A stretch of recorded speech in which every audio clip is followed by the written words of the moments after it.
महारानी की कृपा आप सब पर बनी रहे। हर हर महादेव। आज की इस वीडियो में हम 16 सोमवार व्रत की कथा सुनेंगे। तो हम कथा शुरू करते हैं।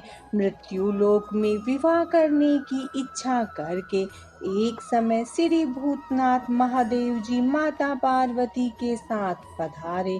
वहां पे भ्रमण करते करते विदर्भ देशांगत अमरावती नामक अतीव रमणीक नगरी में पहुँचे। अमरावती नगरी अमरपुरी के दृश्य सब प्रकार के सुखों से परिपूर्ण थी। उसमें वहां के महाराजा का बनाया हुआ अति रमणीक शिव जी का मंदिर था। उसमें भगवान शंकर माता पार्वती के साथ निवास करने लगे। एक समय माता पार्वती प्राणपति को प्रसन्न देख के मनोविनोद करने की इच्छा से बोली, हे महाराज, आज तो हम तुम दोनों चौरस खेलेंगे। शिव जी ने की बात को मान लिया और चौरस खेलने लगे। उसी समय इस स्थान पर मंदिर का पुजारी ब्राह्मण मंदिर में पूजा करने आया।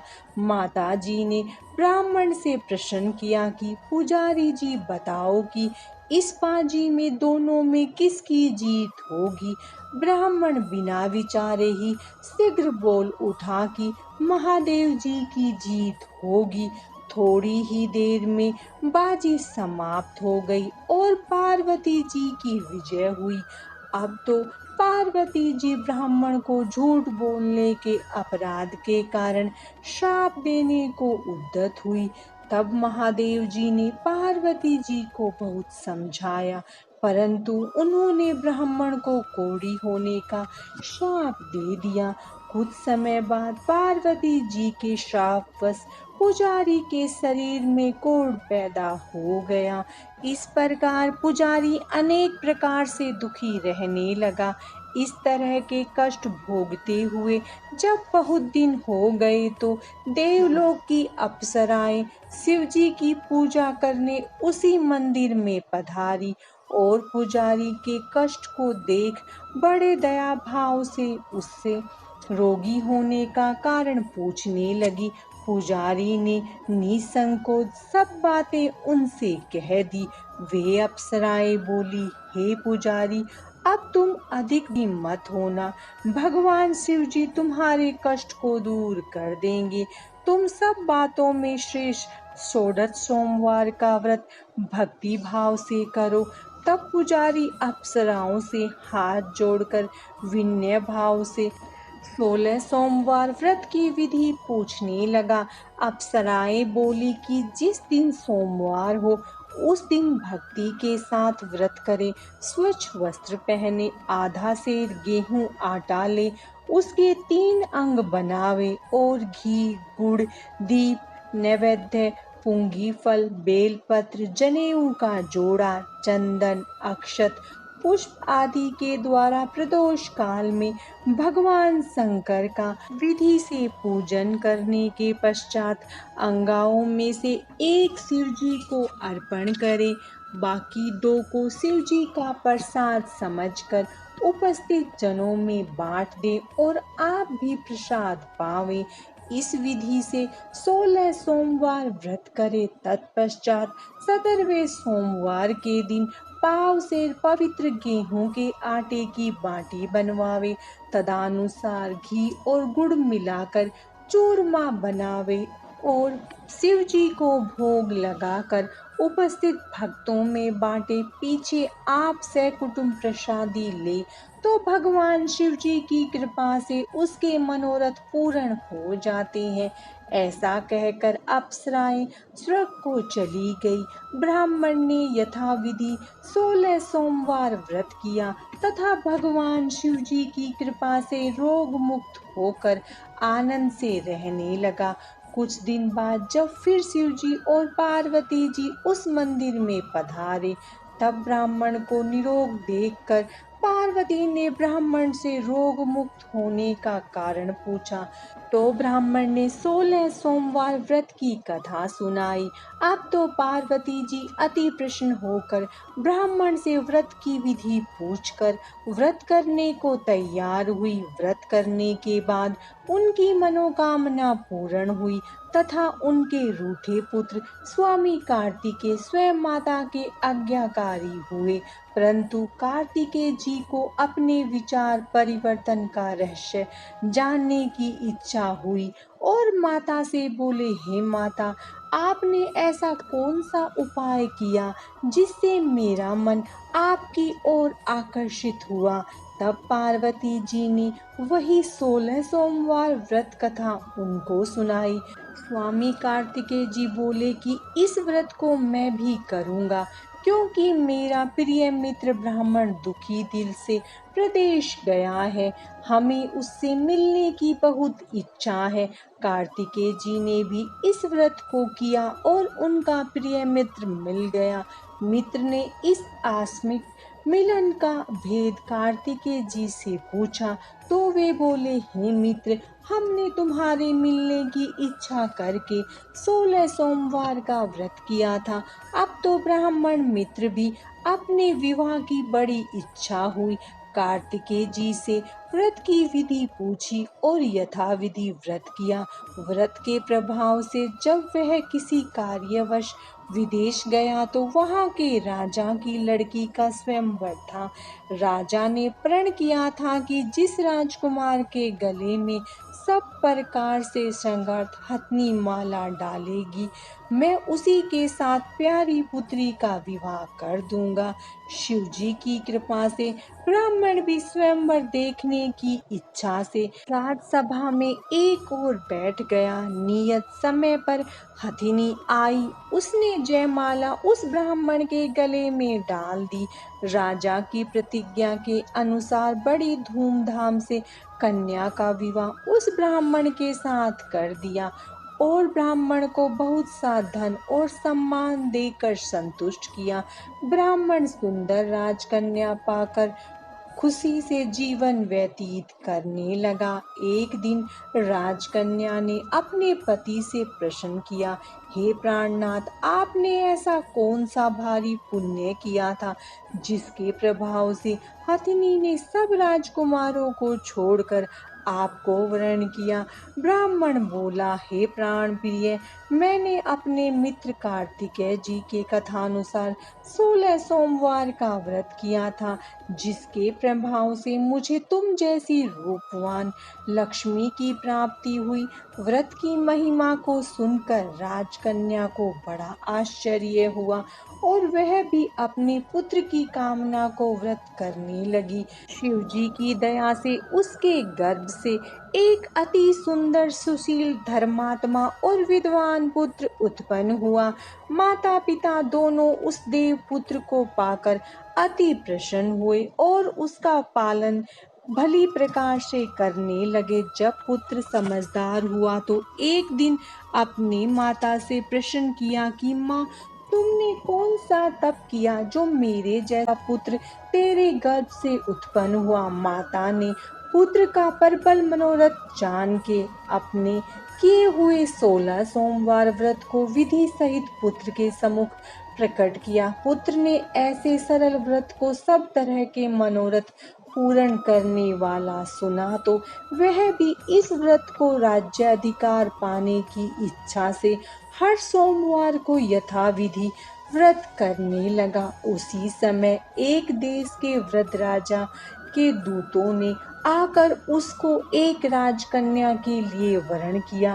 राजा ने अपनी पुत्री का विवाह ऐसे सर्वगुण संपन्न ब्राह्मण युवक के साथ करके बड़ा सुख प्राप्त किया। वृद्ध राजा के दिवंगत हो जाने पर यही ब्राह्मण बालक गद्दी पर बिठाया गया, क्योंकि दिवंगत भूप के कोई पुत्र नहीं था। राज्य का अधिकारी होकर भी वह ब्राह्मण पुत्र अपने 16 सोमवार व्रत को करता रहा।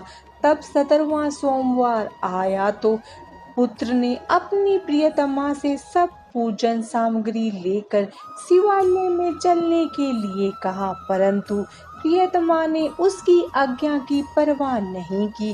दास दासियों द्वारा सब सामग्री शिवालय भिजवा दी और आप नहीं गई। जब राजा ने शिव जी का पूजन समाप्त किया तब एक आकाशवाणी राजा के प्रति हुई। राजा ने सुना कि हे राजा, अपनी इस रानी को राजमहल से निकाल दे, नहीं तो तेरा सर्वनाश कर देगी।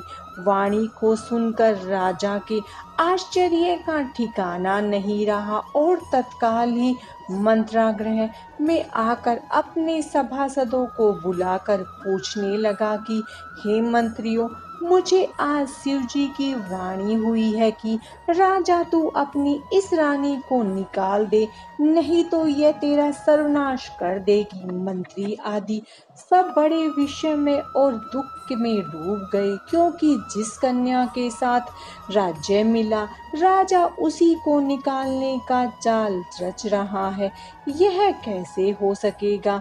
अंत में राजा ने उसे अपने यहाँ से निकाल दिया।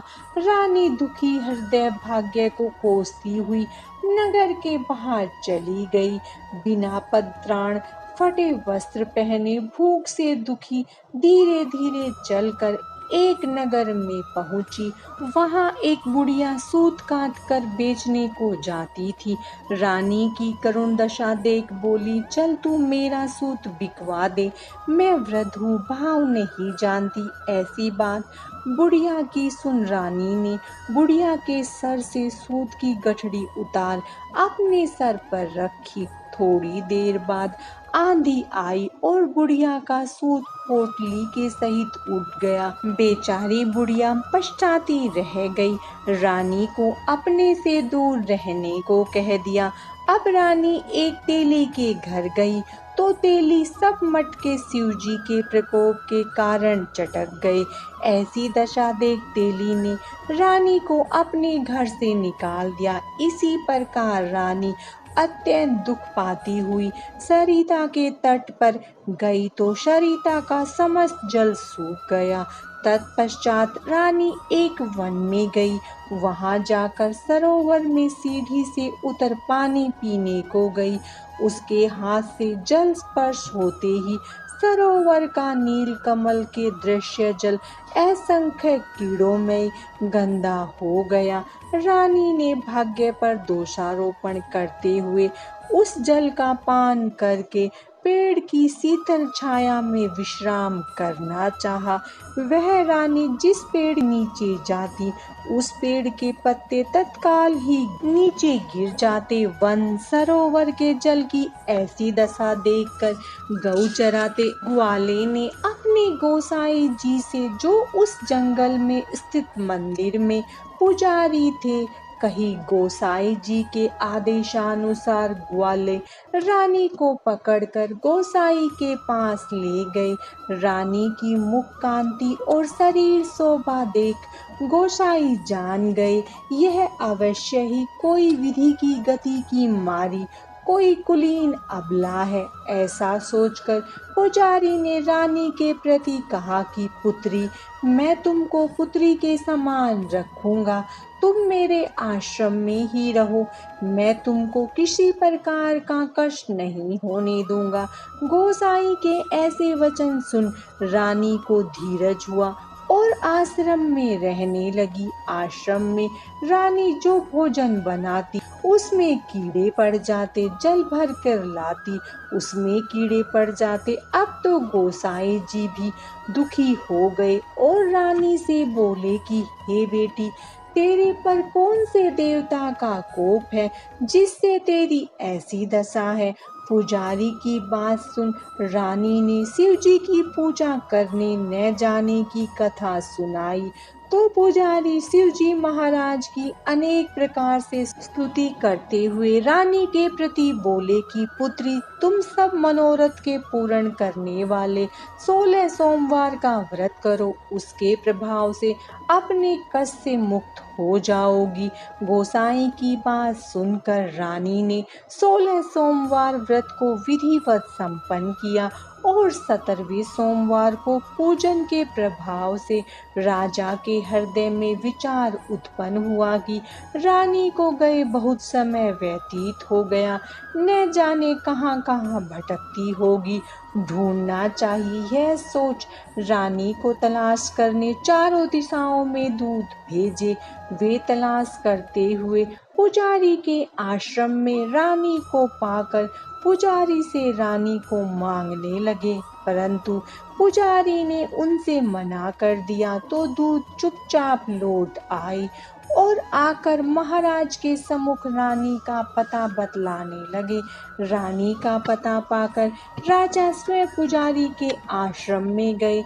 पुजारी से प्रार्थना करने लगे कि महाराज, जो देवी आपके आश्रम में रहती है वह मेरी पत्नी है। शिवजी के कोप से मैंने इसको त्याग दिया था, अब इस पर से शिवजी का कोप समाप्त हो गया है, इसीलिए मैं इसे लिवाने आया हूँ। आप इसे मेरे साथ चलने की आज्ञा दे दीजिए। गोसाई जी ने महाराज के वचन को सत्य समझकर रानी को राजा के साथ जाने की आज्ञा दे दी। गोसाई की आज्ञा पाकर रानी प्रसन्न होकर राजा के महल में आई। नगर में अनेक प्रकार के बाजे बजने लगे। नगरवासियों ने नगर के दरवाजे पर तोरण बंदरवार से विधि विधि के नगर सजाए। घर घर में मंगल गाने लगे। पंडितों ने विधिवत वेद मंत्रों का उच्चारण करके अपनी राजरानी का आवाहन किया। इस प्रकार रानी पुनः अपनी राजधानी में प्रवेश किया। महाराज ने अनेक तरह के ब्राह्मणों को दान आदि देकर संतुष्ट किया। याजकों को धन धान्य दिया। नगरी में स्थान स्थान पर सजावट खुलवाए, जहाँ भूखों को खाना मिलने लगा। इस प्रकार से राजा शिवजी की कृपा का पात्र हो रानी के साथ अनेक तरह के सुखों का भोग करके सोमवार व्रत करने लगे। विधिवत शिव पूजन करते हुए लोक में अनेकानेक सुखों को भोगने के पश्चात शिवपुरी को पधारे। ऐसे ही जो मनुष्य मनसा वाचा कर्मणा द्वारा भक्ति सहित 16 सोमवार का पूजन इत्यादि विधिवत करता है, वह इस लोक में समस्त सुखों को भोग कर अंत में शिवपुरी को प्राप्त होता है। यह व्रत सब मनोरथों को पूर्ण करने वाला है। 16 सोमवार व्रत की कथा समाप्तम। माता पार्वती और भगवान शिव की कृपा आप सब पर सदा बनी रहे।